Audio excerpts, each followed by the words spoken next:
क्या आपने कभी महसूस किया है कि आप पूरी मेहनत करते हैं, सही रास्ते पर चलते हैं, फिर भी सफलता नहीं मिलती? घर में कलह, स्वास्थ्य की समस्या, पैसा टिकता नहीं, जैसे कोई अदृश्य शक्ति आपकी कोशिशों को रोक रही है। यह केवल आपकी कहानी नहीं, बल्कि हजारों लोगों की सच्चाई है। पूजा पाठ, मेहनत, उपाय, फिर भी शांति नहीं मिलती। इसका गहरा कारण हमारे पूर्वजों यानी पितरों से जुड़ा है। हिंदू मान्यता के अनुसार मृत्यु के बाद आत्मा पितृलोक में निवास करती है और वहीं से हमारे जीवन को प्रभावित करती है। यदि पितर तृप्त हैं तो उनका आशीर्वाद सुरक्षा कवच बनता है, लेकिन अगर वे दुखी या अतृप्त हैं तो उनकी पीड़ा हमारे जीवन में बाधाएं बनकर आती है। पितर कभी हमारा बुरा नहीं चाहते, उनकी नाराजगी एक संकेत है, जैसे मां की डांट। वे चाहते हैं कि हम उनकी ओर ध्यान दें और उनकी मुक्ति के लिए कुछ करें। जीवन में बार बार आ रही समस्याएं, जैसे विवाह में देरी, संतान न होना या व्यापार में घाटा, अक्सर इसी अदृश्य जगत से जुड़ी होती है। जब भौतिक उपाय असफल हो जाए तो हमें अपने पूर्वजों की ओर देखना चाहिए। उनका आशीर्वाद ही हमारे जीवन की बाधाएं दूर कर सकता है। पितृपक्ष को अक्सर लोग केवल एक परंपरा मानते हैं, ब्राह्मणों को भोजन, कौओं को खीर, लेकिन इसका अर्थ इससे कहीं गहरा है।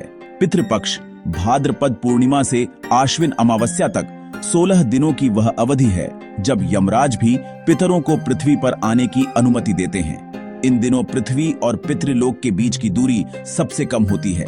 हमारी प्रार्थनाएं और अर्पण सीधे पितरों तक पहुंचते हैं। शास्त्रों के अनुसार इस समय किया गया श्राद्ध और तर्पण कई गुना फल देता है। यह हमारे पूर्वजों से जुड़ने का आध्यात्मिक अवसर है। गरुड़ पुराण और मत्स्य पुराण में बताया गया है कि पितर अपने वंशजों से अन्न जल की अपेक्षा करते हैं।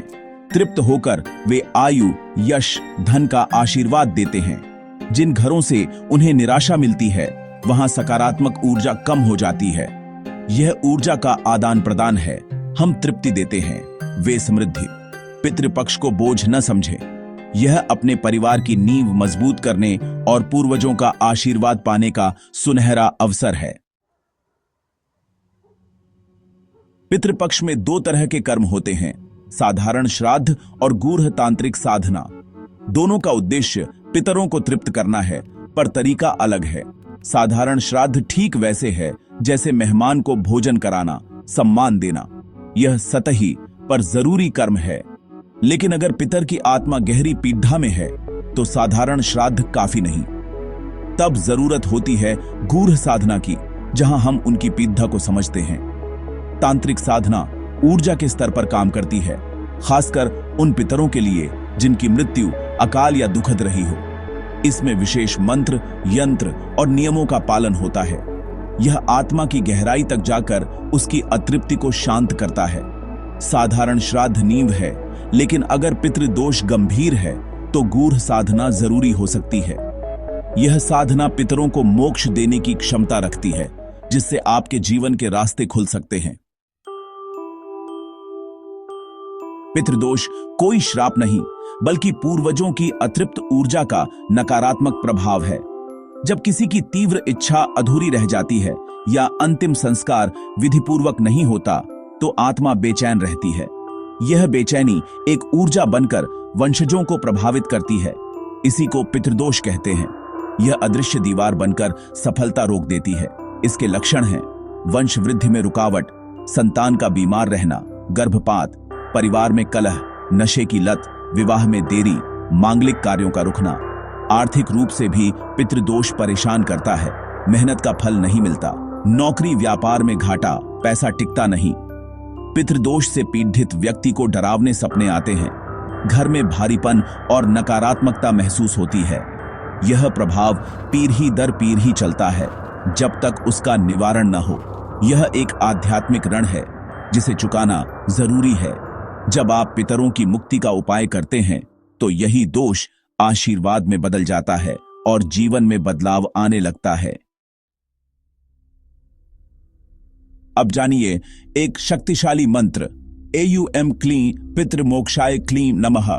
यह तांत्रिक साधना का सरल रूप है जो पितरों को मोक्ष की ऊर्जा देता है।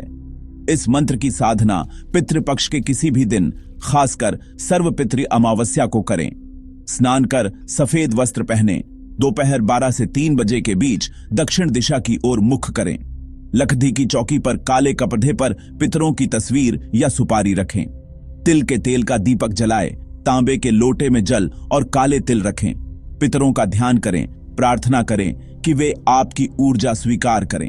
फिर तुलसी या रुद्राक्ष माला से एयूएम क्लीम पितृ मोक्षाय क्लीम नमः का 11 माला जाप करें। जाप के बाद लौटे का जल पीपल के पेड्डीएच की जड्डीएच में अर्पित करें। सुपारी या तस्वीर को अगले दिन नदी में प्रवाहित करें या पीपल के नीचे रखें। साधना के दौरान ब्रह्मचर्य, सात्विक भोजन और जमीन पर सोने का पालन करें। पूरी श्रद्धा से साधना करें। आप महसूस करेंगे कि पितरों की ऊर्जा शांत हो रही है और जीवन की बाधाएं दूर हो रही हैं। पितृ साधना करते समय सबसे जरूरी है आपकी भावना।